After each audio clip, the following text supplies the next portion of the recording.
Muy bien, hermanos, pues siendo hoy 12 de enero del 2025, vamos a iniciar nuestra clase del día de hoy y vamos a hacerlo como regularmente lo hacemos con una oración. Y, ah, hermano Enrique, ¿usted podría ayudarnos con la oración? Sí, claro que sí, Juan. Gracias. Muchas gracias. Querido Padre Celestial, estamos muy agradecidos por este día de reposo. Gracias por las bendiciones que tenemos alrededor nuestro. Gracias por tu amor, por la expiación del Señor Jesucristo. Y te rogamos que en este momento nuestro pensamiento y nuestros sentidos se pongan a tono para poder adquirir más conocimiento de tu hermoso Evangelio. Te lo rogamos en el nombre de nuestro Señor Jesucristo. Amén. Amén. Muchas gracias, hermano. Bueno, pues ah, quisiera comenzar preguntándoles cómo les fue en su estudio de esta semana de Ven, Sígueme.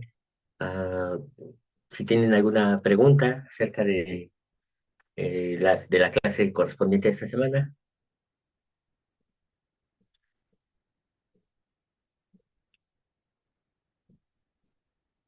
Bien, hermanos, entonces vamos a pasar a nuestro tema de hoy. Ah, bueno, yo espero que en su estudio hayan podido reflexionar sobre los cuatro relatos de la primera visión.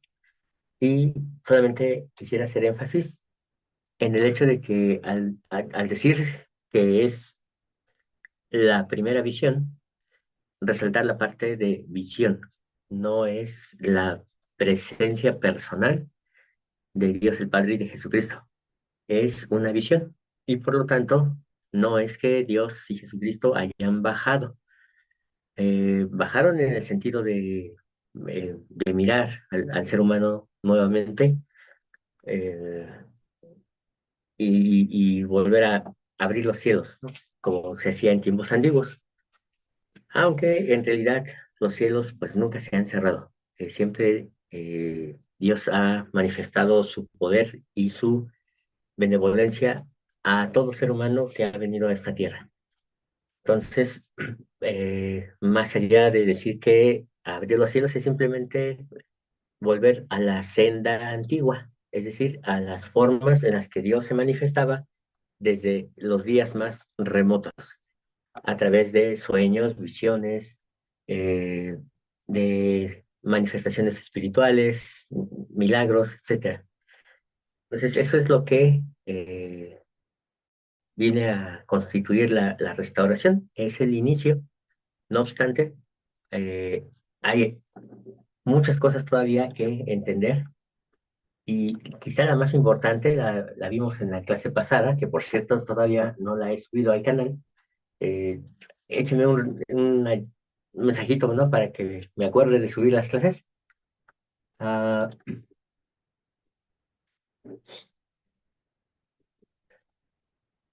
el mensaje de restauración no es restaurar una iglesia, no es restaurar una institución, porque Cristo nunca estableció una institución. Lo que dejó es un grupo de discípulos que se encargarían de enseñar y eh, diseminar por todo el mundo lo que conocemos como su evangelio. Pero su evangelio no es distinto a lo que se enseñaba en los días de Moisés. Su evangelio tampoco es distinto a la ley de Moisés. De hecho, parte de la ley es el evangelio. Parte de la Torá es esto que llamamos el convenio sempiterno, que es el tema que vamos a tomar en esta ocasión. Ahora, les recuerdo que esta clase en particular pertenece a una clase especial. La clase se llamó El Mesías de Israel y Salvador del Mundo y se subtituló como Consideraciones sobre Semana Santa, donde hablamos, por ejemplo, de lo que significaba una fiesta o un Moadim, o los Moadim, perdón, que se encuentran en las Escrituras. Son las celebraciones, las convocaciones, días santos que el Señor estableció para que nos presentáramos ante Él. Una de ellas es Pascua. Y eh, lo interesante es que Cristo muere precisamente en Pascua, en el día en el que se comería la Pascua. Ahora bien, decíamos que la Pascua no es el día, sino la Pascua es el cordero que se come. Por eso es que Pablo lo llama o dice que Cristo es nuestra Pascua. Junto con ello también hablamos de la crucifixión como una señal que tenía que cumplirse sí o sí. Y decíamos que no necesariamente significa una cruz como la conocemos hoy en día, sino que la palabra cruz hacía, se refiere a cualquier tipo de madero, una estaca, una forma de T mayúscula, una forma de T minúscula, incluso un tache, ah, o finalmente, que era lo más común, era un árbol, el ser colgados de un árbol o incluso clavados en el árbol, de tal forma que el objetivo era ser señalado como maldición o escarnio para toda la gente. Y esta práctica es muy antigua, más antigua que Roma. Roma la adopta como una de las formas de muerte porque le hacía fabuloso que se exhibiera a los delincuentes, no delincuentes menores. Eso de que eran ladrones los que acompañaban a Jesús a la diestra y a la siniestra, eso tampoco es cierto.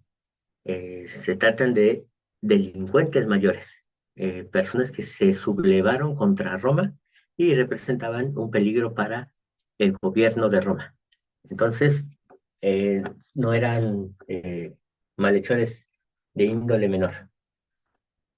Ah, hablamos de que con esto, con esta muerte en la cruz, pero junto con el derramamiento de su sangre en Jardín de Getsemaní, se lleva a efecto algo llamado la expiación, y propiamente la expiación de Jesucristo.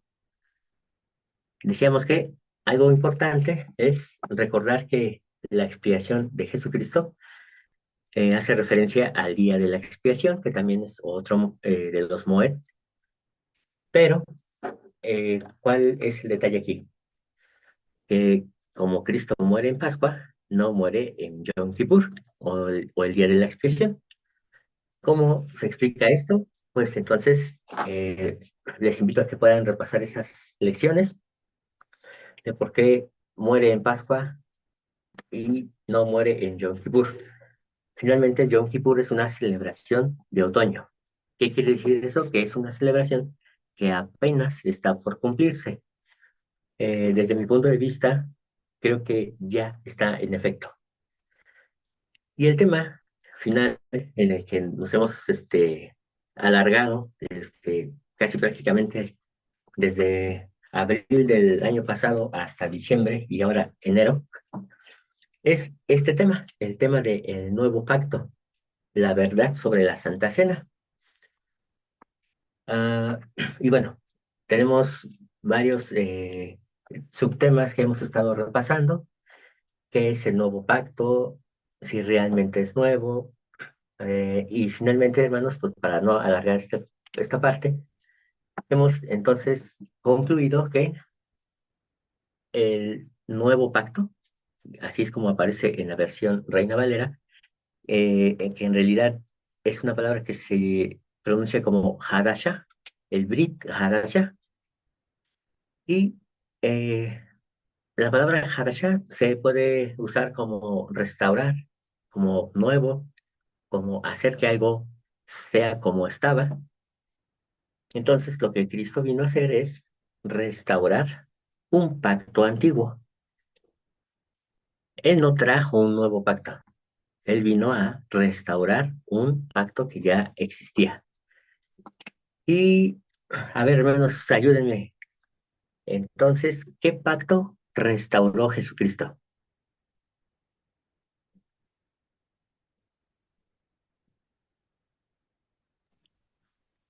Pues se le conoce como el pacto, el nuevo pacto y sempiterno que tú mismo mencionaste que no es nuevo, y ahorita lo remarcas, pero sempiterno sí, o sea que es desde el inicio, Ujú. más bien desde la persistencia, ¿no? Nos mandaste Exacto. un audio Es un de, pacto. ajá, Ok, así es un pacto que existe desde antes de la fundación del mundo. Sin embargo, se hace efectivo en la tierra cuando se lleva a efecto la ceremonia correspondiente. Por eso es que decíamos también que el nuevo pacto o el pacto sempiterno hace referencia a una boda judía, en donde hay una parte que se encarga de hacer todos los preparativos, pide la mano, se casa con ella. Bueno, primeramente son desposados, es decir, entran en una especie de matrimonio no consumado y posteriormente vendría la boda, donde el Dios de Israel es el esposo e Israel, incluyendo a Judá y al territorio de Efraín, ambos son la esposa. Ahora, entonces, cuando se establece este pacto, cuando llama a Abraham y le dice, sal de tu tierra y de tu parentela.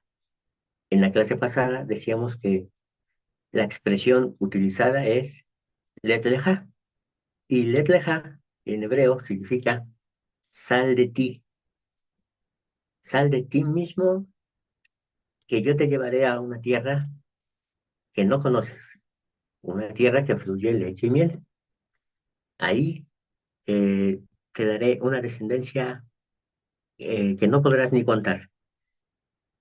Ahí te daré poder y te haré padre de multitudes. Pero lo más importante, y estoy hablando, estoy parafraseando varios pasajes en relación a este tema. Finalmente, uno de los de los mensajes más importantes es, y en ti serán benditas todas las familias de la tierra. O en algunas versiones dice, todas las naciones, en Abraham. Pero ¿cómo es que en un solo hombre habrían de ser benditas todas las familias de la tierra? Las que aún no existen, junto con aquellas que han dejado de existir. Es decir, tiene un efecto sempiterno, que va hacia atrás y que va hacia adelante. Y evidentemente no fue en Abraham, porque Abraham ni siquiera pudo disfrutar de la tierra que se le había prometido. Sin embargo, eligió creer. Así que eso le fue tomado por justicia y entonces él está como el padre de los fieles. Pero no solamente era Abraham la pieza clave.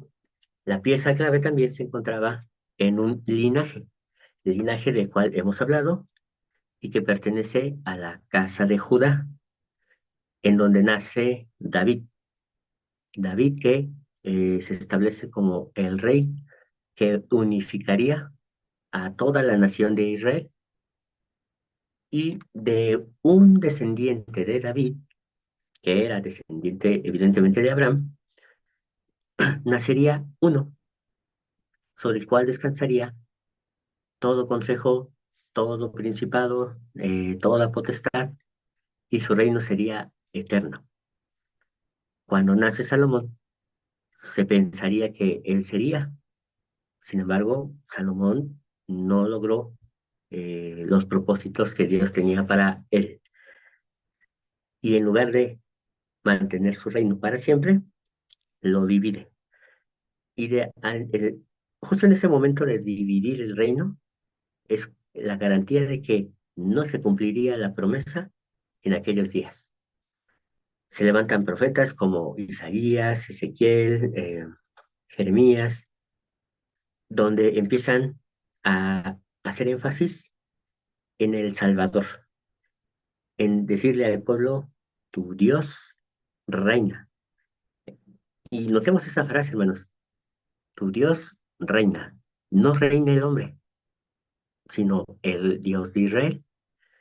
Este personaje que posteriormente llegaría a exigir la exclusividad de adoración, y no porque fuera un Dios egoísta, no sé, un tanto enfermo, sino por las razones de lo que estaba por acontecer. Ese Dios poderoso que ayudó a abrir las aguas del Mar Rojo, que ayudó a que Dios, el Padre, no destruyera por completo a la humanidad en el día del diluvio, sino que Él intercedió a favor de Noé y permitió que la humanidad fuera salvada a través del arca. Ese Dios que plantó el jardín de Edén personalmente. Ese Dios que eh, realizó grandes milagros durante mucho tiempo, desde los días de Adán hasta los días de Nefi, de Leí. Ese mismo Dios es el que se despojaría a sí mismo de todo su poder y de toda su gloria para convertirse en un ser espiritual común que entraría en un cuerpo humano mortal, común como cualquier otro ser que nace en esta tierra. Y a través de su esfuerzo y su sacrificio, ah, que lo mejor traducido pues fue esa palabra de sacrificio, pero en realidad es que él era un olam. La palabra que han traducido como sacrificio es la palabra olam, pero olam no significa sacrificio en sí. Olam significa ah, construir un puente. Es más que un sacrificio como algo que sea el derramar lágrimas, dolor, sufrimiento, es simplemente construir un puente. Y con ese, y teniendo a Cristo como nuestro Olam, entonces lo que Él hace es una expiación infinita. ¿Para qué? Para que todas las familias de la tierra sean bendecidas con las promesas hechas a Abraham.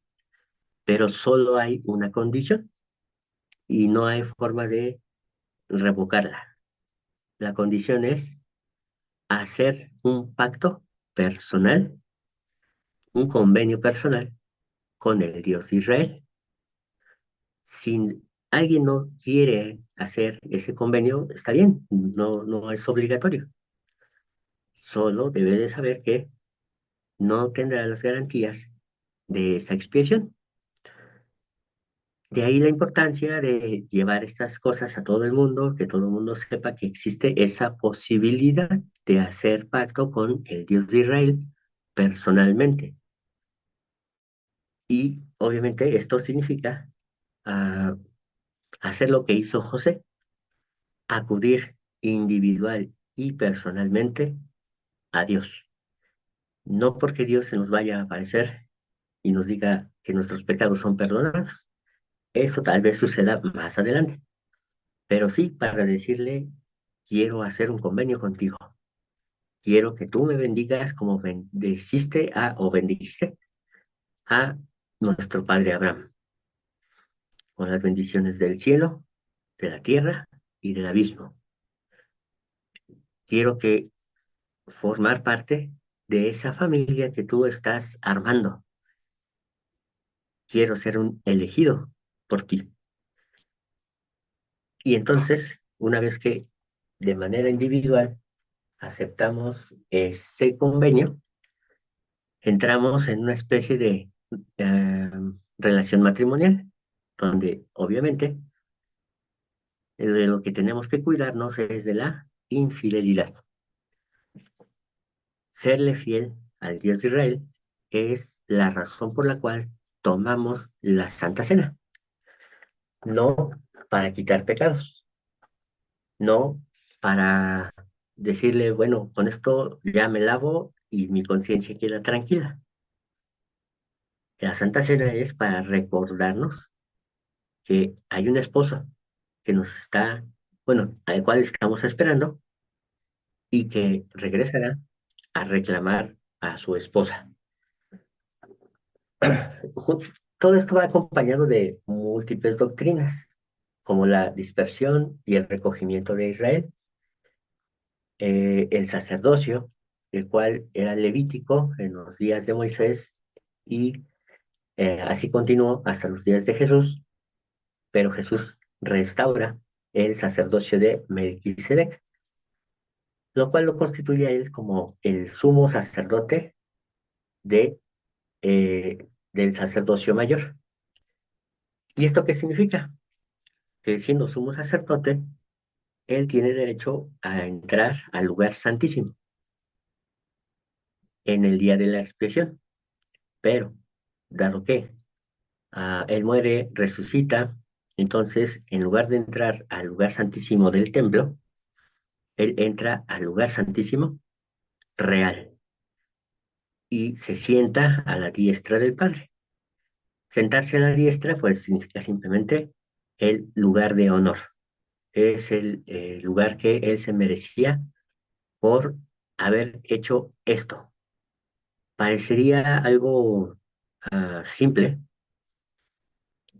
y es más simple cuando lo presenta el cristianismo, porque nos dice que Dios baja a la tierra, se encarna, es decir, no deja de ser Dios, y entonces eh, da su vida para volverla a tomar. Decíamos que eso es solamente verle la cara a la justicia. En realidad lo que él hizo fue despojarse de todo poder y gloria. Y por eso en Juan dice, Padre, glorifícame con aquella gloria que tuve antes de venir a esta tierra.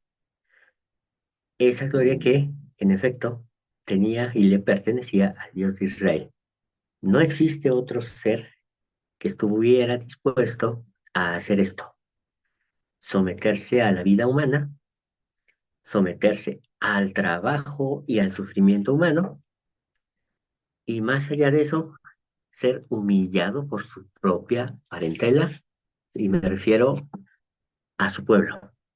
Ya el hecho de ser humillado por un ser humano es absurdo, es ridículo pensar que un ser humano pueda hacer escarnio de otro ser humano, porque ciertamente todos flaqueamos, todos cometemos errores, pero el hecho de que no sean los mismos no nos da derecho a juzgar a los demás. Pero en su caso, dice la escritura, por lo que padeció, aprendió la obediencia. Y entonces, una vez que él aprende a obedecer, se somete y entrega su absoluta voluntad al Padre, al grado de que él le dice, Padre, en tus manos encomiendo mi espíritu. Y al decir esas palabras, significaba que él no era asesinado, él no moría por haberse desangrado, él no moría porque alguien lo mató, sino porque él entregó su espíritu al Padre. Y dice, Padre, aquí está, te lo devuelvo. Y entonces es cuando exhala y muere.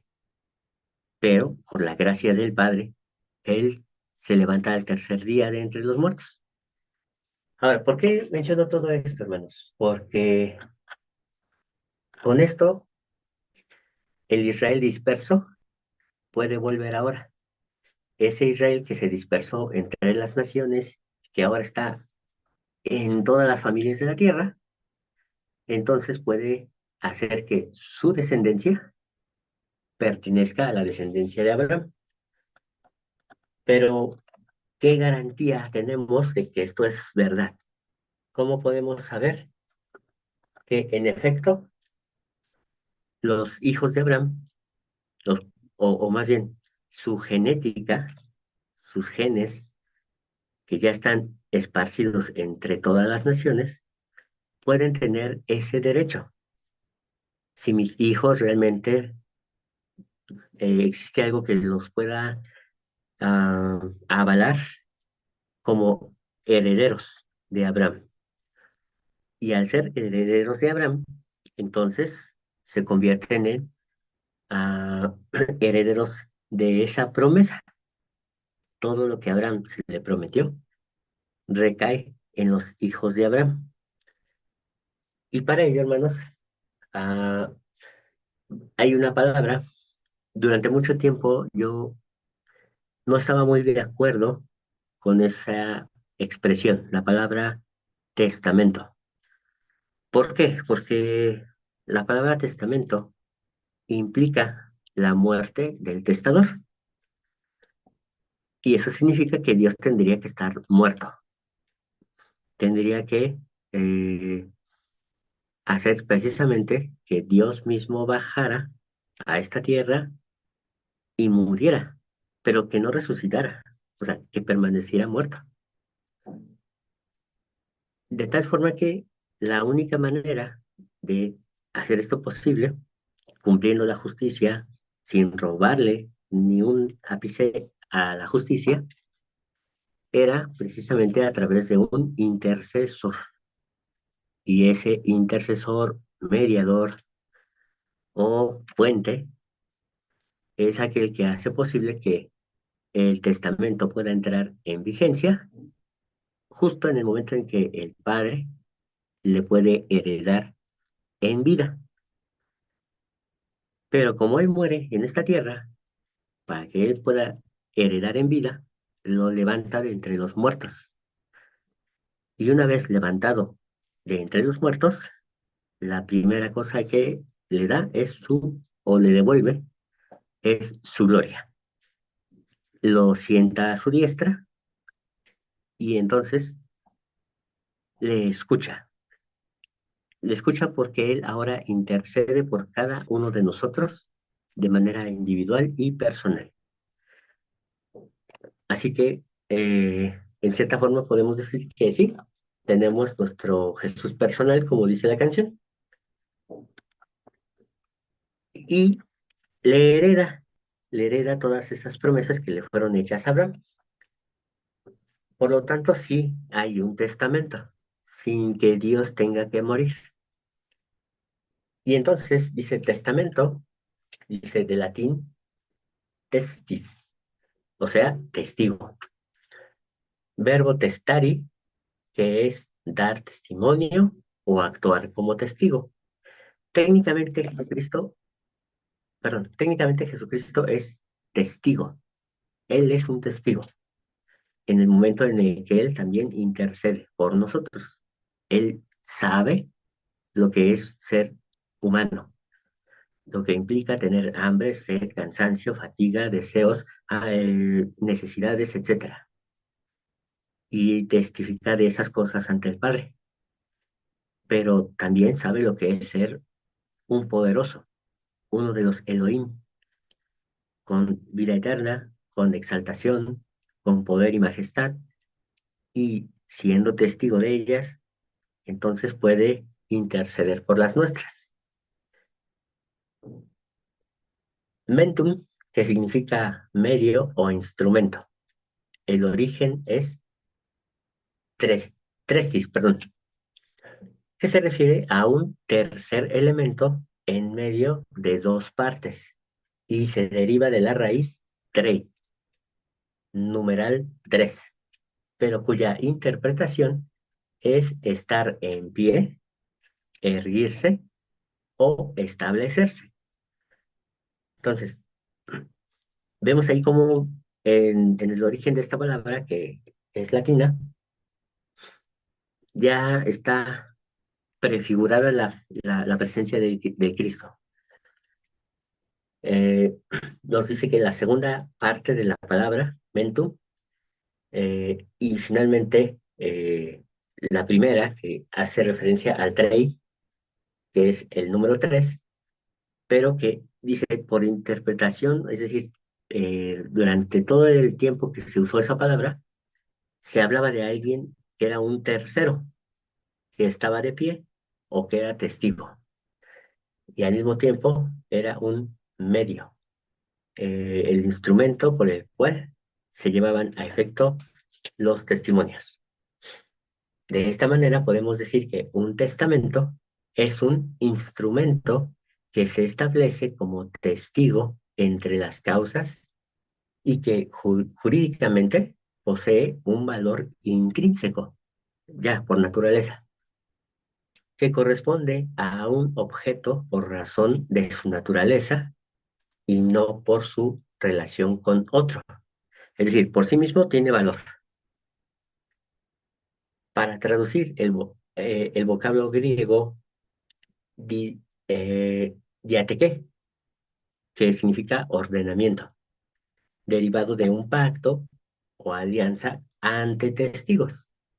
La Agencia Católica de Noticias define de esta manera lo siguiente, y dice: el término testamento, aplicado a las dos partes de la Biblia, significa pacto, acuerdo. eh, ahí debió haber puesto alianza. En el lenguaje de la Biblia denota el acuerdo o pacto entre Dios y el hombre.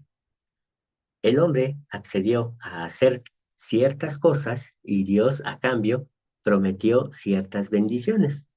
El Antiguo Testamento contiene registro del pacto entre Dios y Abraham, perdón, entre Dios y Abraham, y entre Dios y Moisés. Ojo, ahí ya vamos a tener problemas. El Nuevo Testamento es un relato del pacto entre Dios y sus criaturas. Si se dan cuenta, en esta definición oficial de la Iglesia Católica, no se menciona a Cristo. Tanto el antiguo como el nuevo pacto fueron sellados con sangre. El pacto entre Dios y Abraham fue sellado por la circuncisión. Ahí hay otro problema. El pacto entre Dios y el pueblo judío mediante la aspersión del pueblo con la sangre de las víctimas de animales. El pacto entre Dios y los hombres por la propia sangre de Cristo. Además de notar además de notar las religiones judía y cristiana, los términos Antiguo y Nuevo Testamento también designan los libros sagrados de cada una. Entonces, en esta declaración oficial de por qué se llama Antiguo y Nuevo Testamento, notamos la separación de un pueblo con otro pueblo. Los cristianos no somos judíos y un judío no puede ser cristiano. Ellos tienen circuncisión, los cristianos no. Los judíos propiamente son bendecidos por la sangre de los sacrificios y los cristianos a través de la sangre de Cristo. Esa separación genera precisamente un divorcio, como si no hubiera forma de reconciliación, como si el pacto no fuera sempiterno. Y entonces nos pone a un Dios parcial, a un Dios ambiguo, que a unos les dice una cosa, mientras que a otros les dice otra. Eso es totalmente incorrecto. No obstante que sí, inicia muy bien sobre la definición de lo que es un testamento, pero llega el punto en el que hace una ruptura irreconciliable. Obviamente, hermanos, ahí está la ficha para que ustedes puedan acceder. Es una declaración de la Agencia Católica de Noticias y lo define como una declaración oficial. Ahora bien, ve,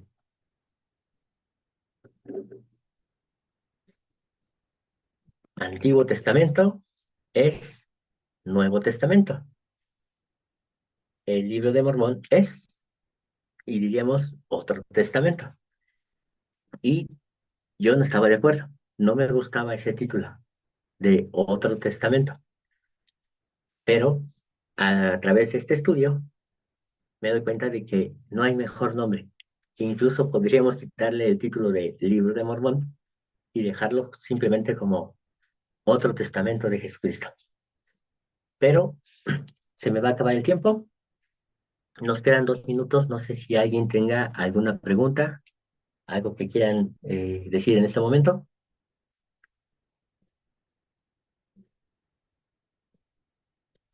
Ok.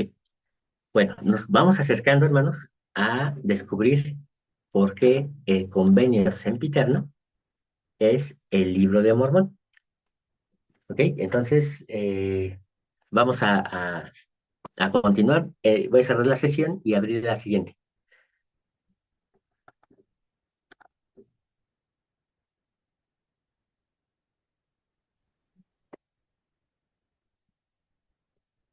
Ok, hermanos, espero que ya se oiga un poquito mejor. Está un poquito alejado del micrófono porque estaba a punto de descargarse, pero espero que ya tenga mejor, ya sea más audible. Ok, entonces vamos a continuar donde nos quedamos. Y nos dice, recordemos, déjame ampliar la pantalla. Recordemos que antiguo no significa viejo, obsoleto, desusado, caducado, y que todo pacto se establece con el Eterno. Entonces, en esta primera diapositiva, lo que hay que recordar es que antiguo lo hace más valioso, antiguo lo hace incluso hasta más sacro, que tiene que ser cuidado y protegido por ser de alto valor, no que sea obsoleto y desusado.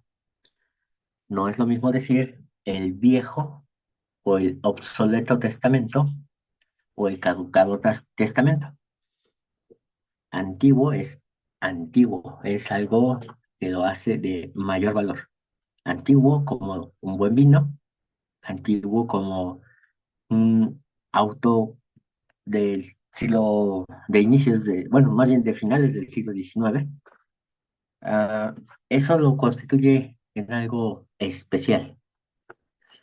Teniendo eso en cuenta, no debemos tampoco olvidar que todo pacto se establece con el Eterno. Es decir, tiene vigencia en lo que Él viva. Y si decimos que es eterno, pues entonces la vigencia de ese pacto también es eterna. Lleva el sello de la sangre derramada. Eso es básico, hermanos. No lo olviden.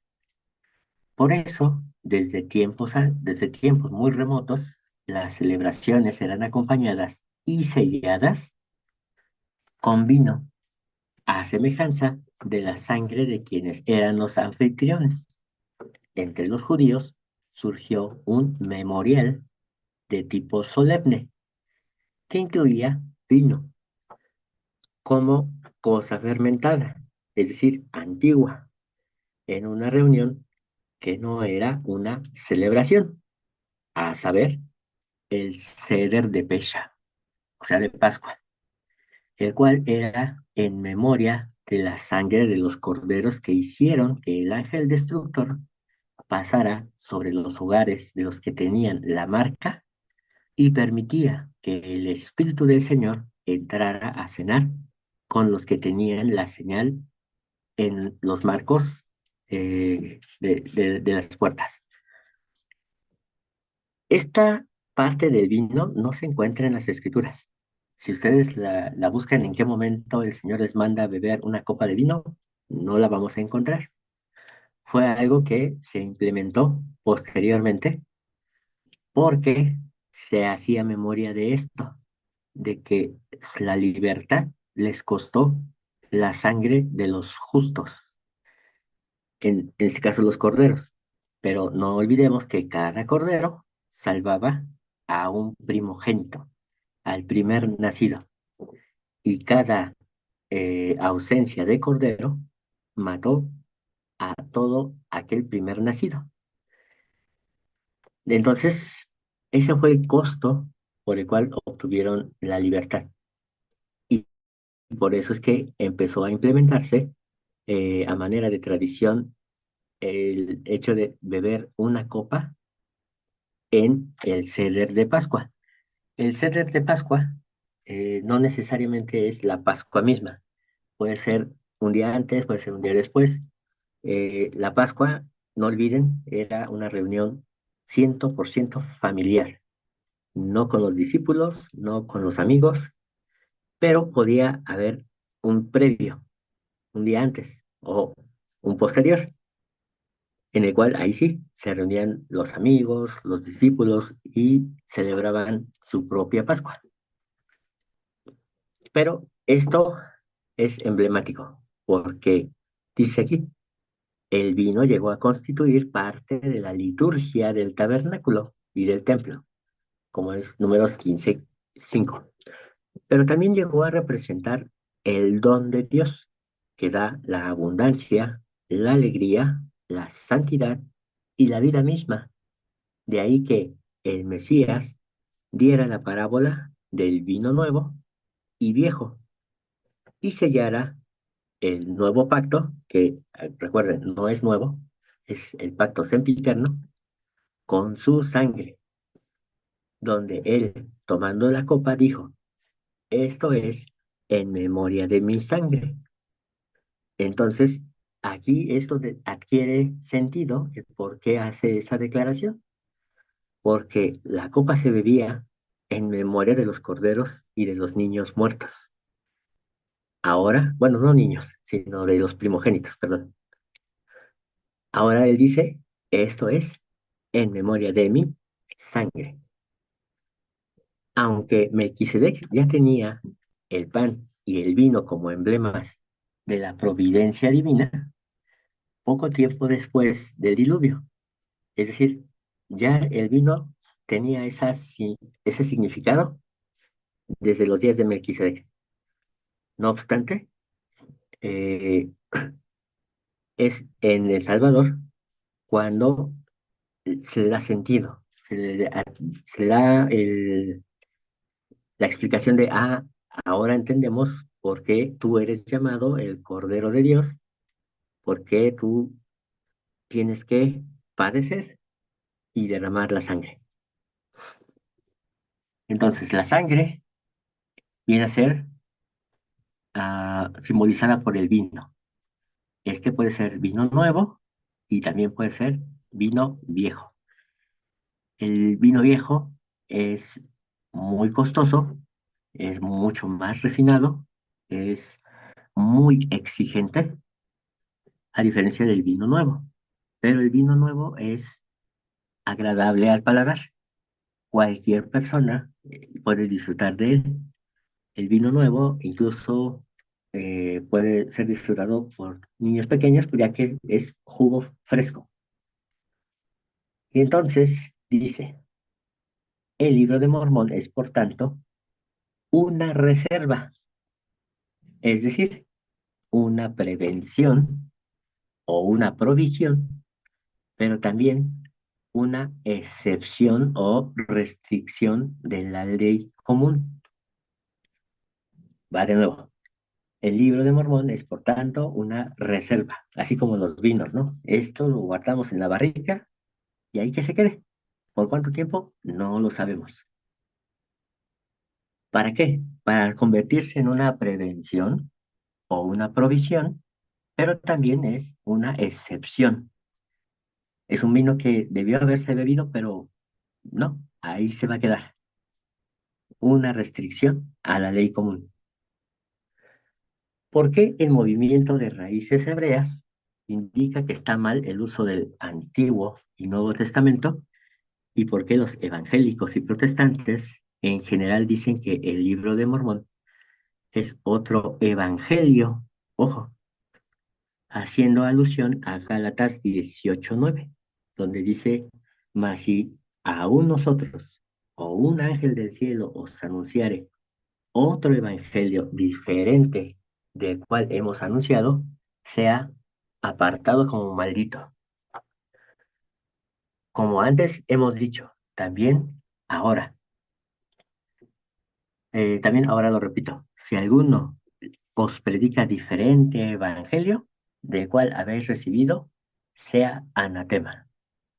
Entonces, vamos a revisar. Entonces, ¿qué tenemos aquí? Que los de movimientos de raíces hebreas dicen: está incorrecto llamarle Antiguo y Nuevo Testamento. Pero también los evangélicos y protestantes dicen: el Libro de Mormón no es otro testamento, sino otro evangelio. Y curiosamente dicen, aquí el propio libro lo dice, porque dice otro testamento, o sea, otro evangelio. Y yo empezaba a caer en eso, hermanos. Empezaba a creer que, en efecto, era la frase daba a entender que era otro evangelio. Sin embargo, volviendo a la declaración de la Agencia Católica de Noticias, dice lo siguiente: tanto el antiguo como el nuevo pacto fueron sellados con sangre. El pacto entre Dios y Abraham fue sellado por la circuncisión, ¿se acuerdan? El pacto entre Dios y el pueblo judío mediante la aspersión del pueblo con la sangre de las víctimas de animales. Y el pacto entre Dios y los hombres por la propia sangre de Cristo. Entonces, estamos hablando de tres pactos, no de uno. Además de notar que las religiones judía y cristiana, los términos Antiguo y Nuevo Testamento, también designan los libros sagrados de cada una. Entonces, el Antiguo Testamento lo usamos solamente como marco histórico para entender el Nuevo. Y eso es incorrecto y está mal. Pero lo que está más mal todavía es creer que son tres pactos diferentes. En Génesis 15 dice lo siguiente: después de estas cosas vino la palabra de Jehová a Abraham en visión, diciendo: no temas, Abraham, yo soy tu escudo y tu galardón. Será sobremanera grande. Y respondió Abraham: Señor Jehová, me dirás, perdón, ¿qué me darás siendo así que ando sin hijo? Y el mayordomo de mi casa es ese Damaseno Eliezer. Dijo también Abraham: mira que no me has dado prole, o sea, descendencia. He aquí, ¿quién será mi heredero? ¿Un esclavo nacido en mi casa? Luego vino a él palabra de Jehová diciendo: no te heredará este, sino un hijo tuyo será el que te heredará. Y creyó a Jehová, y le fue contado por justicia. Fue una decisión, no fue un hecho que se diera de manera intrínseca. La fe no es así. Nosotros elegimos creer. Y le dijo: soy Jehová, que te saqué de Ur de los Caldeos, para darte a heredar esta tierra. Y él y él respondió: Señor Jehová, ¿en qué conoceré que ha de, que la he de heredar? Y le dijo: tráeme una becerra de 3 años, una cabra de 3 años, y un carnero de 3 años, una tórtola también, y un palomino. Tomó él todo esto y los partió por la mitad, y puso cada mitad una enfrente de la otra, mas no partió las aves. Y descendían aves de rapiña sobre los cuerpos muertos, y Abraham las ahuyentaba. Cuando ya era noche y todo estaba oscuro, apareció un horno que echaba humo y una antorcha encendida que pasaba por en medio de los animales partidos. Aquel mismo día el Señor hizo una alianza con Abraham. Así es como se hace la alianza con Abraham, no con la circuncisión. La circuncisión es una señal, nada más.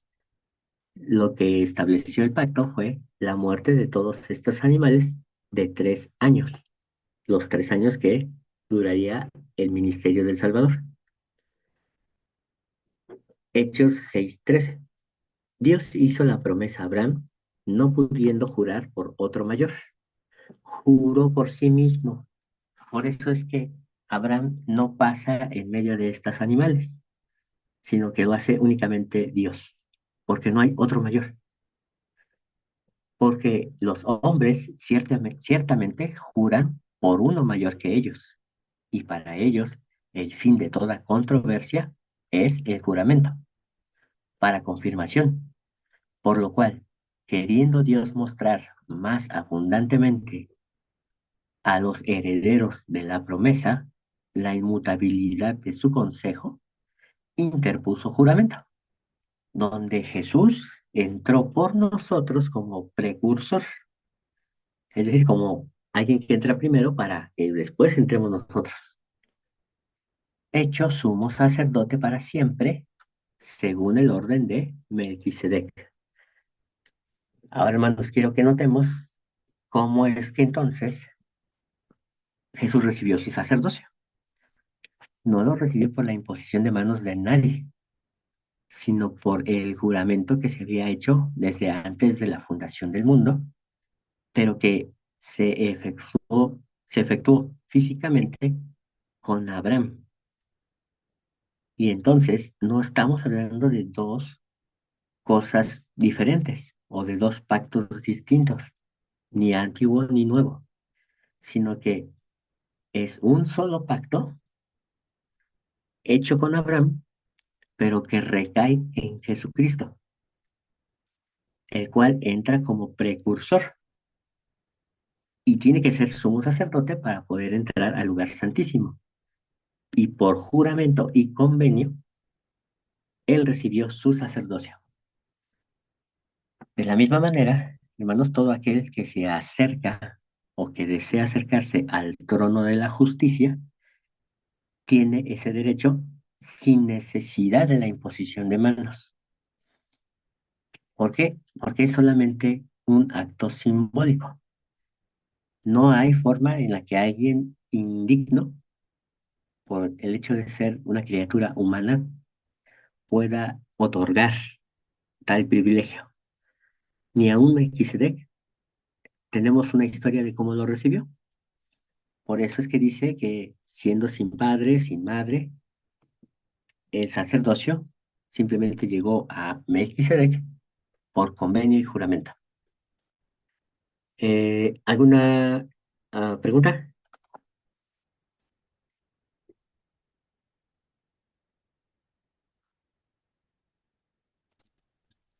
Una de dos. O no me di a entender. O entendieron todo perfectamente. Juan, te fuiste como una bicicleta de bajada. Son varios puntos que quería yo decir, centrarme en algo, pero ya tú seguías la bajada y seguía la bajada, iba, iba. Perdón, hermano, sí. Espero el video, la grabación. Ok. Vamos a hacer solamente un breve repaso para que podamos como que vislumbrar la totalidad de lo que está pasando. Si recordamos, ya habíamos dicho primeramente que era el Brit Hadashah, o sea, lo que se traduce como nuevo pacto. Dijimos que Hadashah viene de la palabra Jodesh, que es un árbol de mirto. y el mirto o el arrayán eran usados en las bodas. Y se siguen, todavía hay bodas que lo siguen usando como símbolo porque representa fertilidad y la bendición en el hogar, debido a que los arrayanes son libros que siempre están verdes. Entonces, de ahí viene también la connotación o la alusión al Netzer. Netzer significa rama o, sí, como que ese pequeño brote de rama. Y entonces el Harashá es algo que permanece siempre, que, es decir, que es sempiterno. Por eso es que en realidad no debe ser ni nuevo pacto, ni pacto renovado, ni mucho menos eh, hacer alusión a que es un pacto diferente al que se hizo con Abraham, sino que es el mismo, solo que es restaurado en Cristo. ¿Y cuál es ese pacto? Que las promesas de una tierra, de una multitud como hijos, de sacerdocio y evidentemente de riqueza temporal y espiritual, todo eso lo encierra el convenio con Abraham, pero no fue hecho a Abraham y a sus hijos, porque él dice, no tengo ninguno. Y cuando tiene uno, Dios le dice, no, él no va a ser, va a heredarte el que nazca de Sara, de tu esposa. Y es cuando entonces eh, viene este nacimiento, pero finalmente Abraham muere y nunca estuvo en una tierra que él dijera, esta es mía, excepto su sepulcro. De ahí, hermanos, tenemos mucho que aprender, porque muchos nos afanamos por nuestros bienes y por nuestro lugar de refugio, como si de veras fuera nuestro para siempre. Pero en la vida, hermanos, nunca sabemos realmente quién trabaja para quién. Así que dirían por ahí las malas lenguas, las nueras son las que pues, salen ganando, o los yernos, ¿no? Entonces, ah, no pensemos en los bienes terrenales, pensemos en que las promesas de Abraham aún no las recibe y está por recibir algo mucho mayor. Pero si Abraham no recibió nada y si sus hijos tampoco lo recibieron, entonces, ¿cómo es que habrían de recibir? Y entonces, hermanos, aquí es cuando vamos a,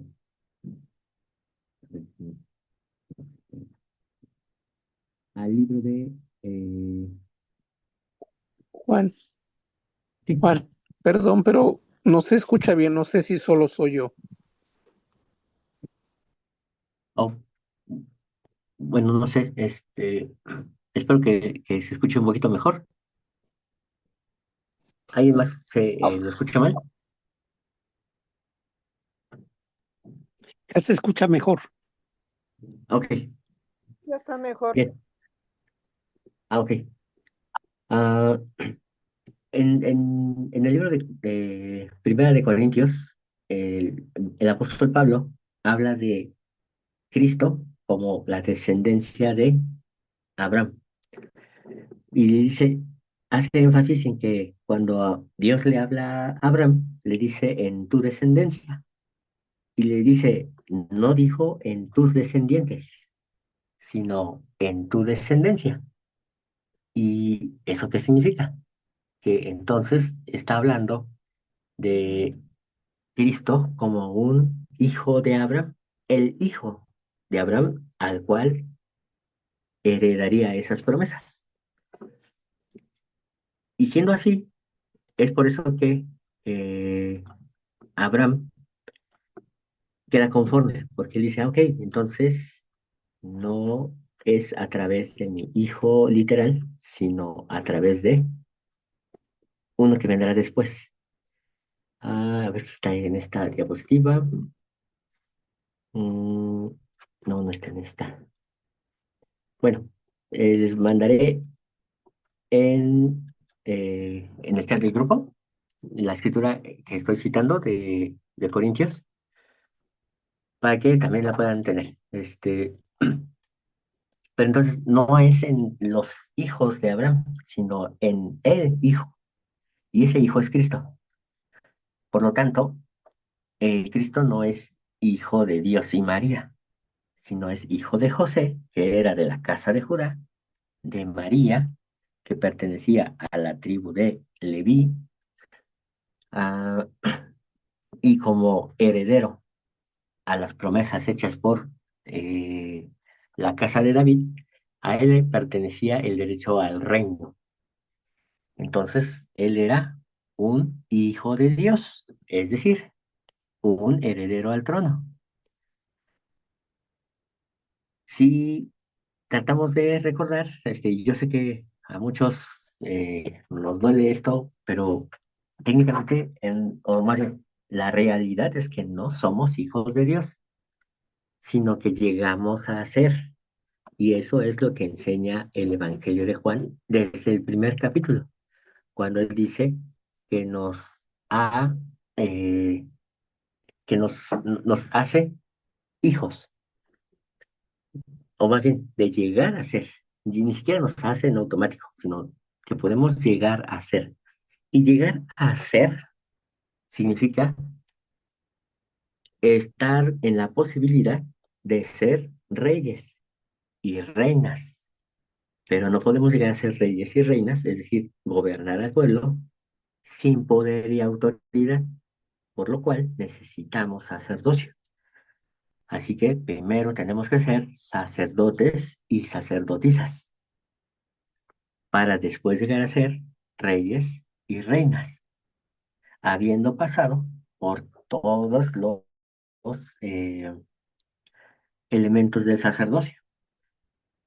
Este sacerdocio que actualmente en la iglesia tenemos como Levítico y de Melquisedec, finalmente eh, no somos nosotros como esparcidos de Israel, no somos merecedores de ello, porque no estamos en condiciones que se establece en la ley que es dada a Moisés. ¿Y qué pasa entonces? ¿Cómo es que si no estamos legalmente constituidos, por qué tenemos derecho a ello? Ah, bueno, porque en Cristo vienen las promesas. Y entonces, eh, todo aquel que es llamado dentro del sacerdocio de Aarón debe saber que es llamado de forma temporal, por mientras que aparece la tribu oficialmente y son santificados con la vaca roja. Una vez que eso haya sucedido, entonces todo aquel santo de los últimos días que haya tenido sacerdocio levítico sabrá que no le perteneció, nunca fue suyo y por lo tanto ese poder no está en él.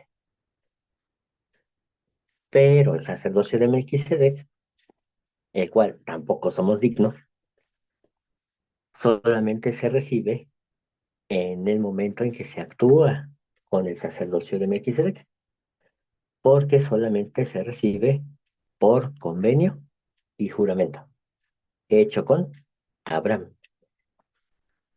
Ahora bien, ¿qué tiene que ver el libro de Mormón con esto? Cuando Abraham le pregunta a Dios, ¿en qué he de saber que he de heredar?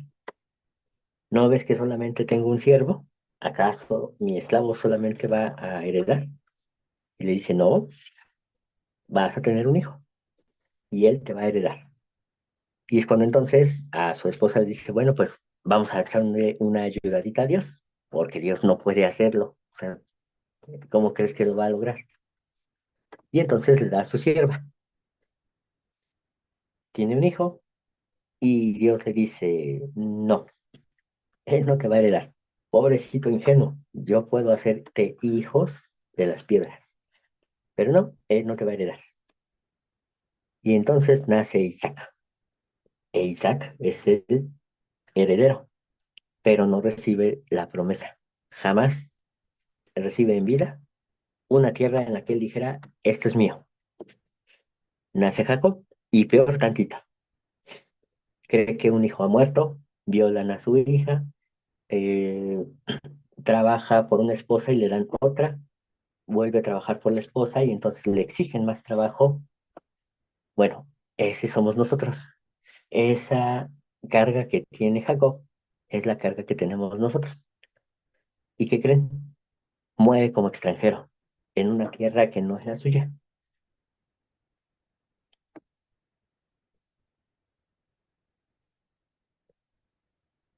Técnicamente todos somos extranjeros en este mundo. Ninguno de nosotros tiene algo seguro en esta tierra. Así que, hermanos, no nos afanemos por ah, cuántas tierras voy a tener, cuánto he de vestir, porque finalmente eso se va a perder. Y las promesas que están hechas a Abraham trascienden más allá. El cumplimiento de la promesa hecha a Abraham viene muchos, pero muchos años después de Abraham, a través de Cristo. Y la prueba de que efectivamente se va a cumplir todo esto es el libro de Mormón. Ah, caray, pero ¿cómo? O sea, ya tenemos la Biblia, el Antiguo y el Nuevo, porque el otro testamento era la reserva, era ese testimonio que le muestra a todos los esparcidos que las promesas de Dios se van a cumplir. El libro de Mormón no fue 100% escrito para los judíos, es para que ellos al leer crean, decidan creer, para que el gentil crea o decida creer. Pero aquellos que somos llamados, por eso es que Moroni dice, si Dios juzga prudente que las leáis, entonces si usted ha leído el libro de Mormón, es porque Dios juzgó prudente, es porque le está llamando, porque le está diciendo, tú eres de la casa de Israel, de los esparcidos, eres la novia perdida. Voy a volver y espero que tú me estés esperando.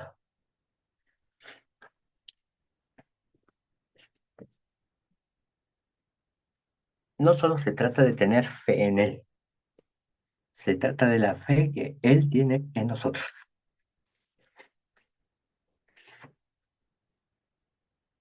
Y Él confía en que cuando Él venga, nosotros estemos en pie y que podamos decirle, aquí estoy. De ahí, hermanos, que entendamos que muchos son llamados, pero pocos los elegidos. Y los elegidos, hermanos, tendrán que padecer como Abraham. Y muchas veces pensamos que Abraham pues padeció el sacrificio de su hijo, pero más allá que haber visto a su hijo en el altar, está el hecho de nunca haber realizado su sueño.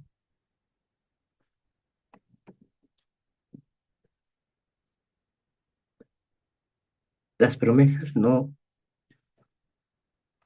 se hicieron realidad en su vida. Y sin embargo, él estuvo satisfecho con lo que él tuvo en la tierra. Lo mejor que podemos hacer, hermanos, es estar agradecidos con Dios por lo que nos da al día. Porque hoy comimos, porque hoy tuvimos esa oportunidad de tener con qué taparnos, donde cubrirnos la lluvia, el frío. Eso es lo que hay que hacer. Elegir creer trasciende más allá. Por eso es que insisto en que el libro de Mormón no necesita arqueólogos. El libro de Mormón necesita profetas. Necesita gente que lo entienda a futuro, que entienda que ese libro es la otra reserva como vino nuevo, pero que en realidad es un vino añejo, de los más exigentes, de los más caros, de los más finos, en donde incluso el propio Enoch, en su libro, dijo que el polvo de la tierra hablaría.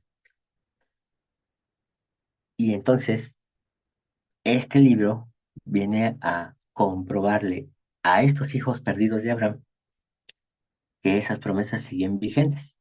Por eso el libro de Mormón es llamado también el Nuevo y Sempiterno Convenio, porque es la señal, así como la señal fue para Abraham, así como para Moisés fue la sangre de los machos cabríos,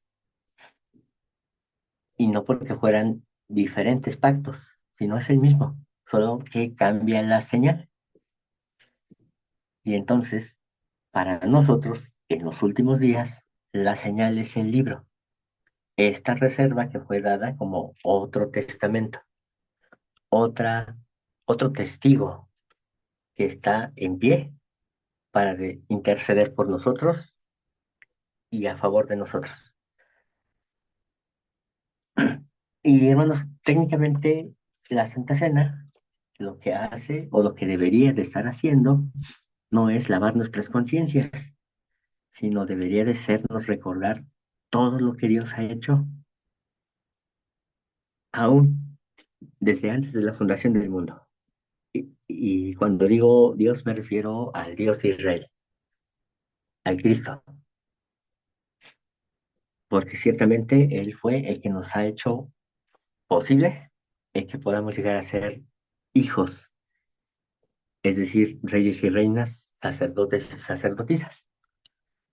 Desde los días de Moisés le dijo, quiero que Israel sea mi especial tesoro.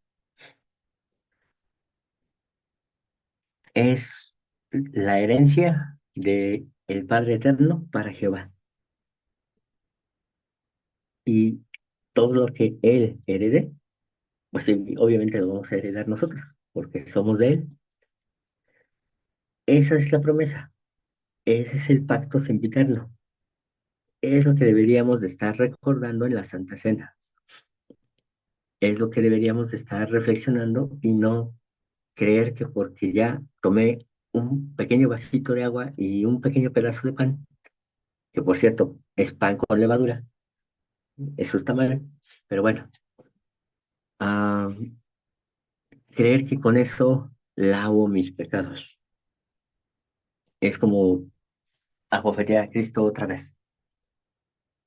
Ah, Él hace su parte, nosotros hagamos la nuestra. Y hermanos, sé que si elegimos creer, entonces Él nos va a bendecir con las promesas de la eternidad, las que están en el cielo, las que están en la tierra y las que son del abismo, para que podamos llegar a ser elegidos, no simplemente llamados. Y lo comparto en el nombre de Cristo. Amén. Amén. Muy bien, hermanos. Ok, Amén. pues gracias por haber estado en la clase del día de hoy. Ah, Nos quedan 2 minutitos. Tal vez no nos dé tiempo de hacer la oración. Les pido que terminen en oración en casa, que por favor cenen rico y a dormir, a descansar rico para esta semana que ya está iniciando. Pues muchas gracias, Juan Carlos, por tu clase. No, a ustedes, gracias por haber estado. Y bueno, esperemos que ya, ahora sí, esta semana nos regularicemos, y ya por fin ahora sí avanzamos en este tema, para que podamos volver al tema de Perla de Gran Precio a partir de la siguiente semana. Vamos viendo cómo las cosas se van enlazando, quién es Jesús, quién es realmente el Padre. Ah, Llegaremos a un punto en el que sabremos quién es la Madre y obviamente ahí las cosas se ponen un poquito medio escabrosas. Eh, pero que ojalá el Espíritu nos ayude a entender esas cosas con la mayor santidad posible. Cuídense mucho, hermanos. Les mando un fuerte abrazo y nos vemos, bueno, yo espero que entre semana para que podamos tener nuestra clase de Ven, Sígueme. Y si no, hasta el próximo domingo. Gracias. Les, ma- De les mando acuerdo, un fuerte muchas abrazo gracias. a ustedes. Gracias.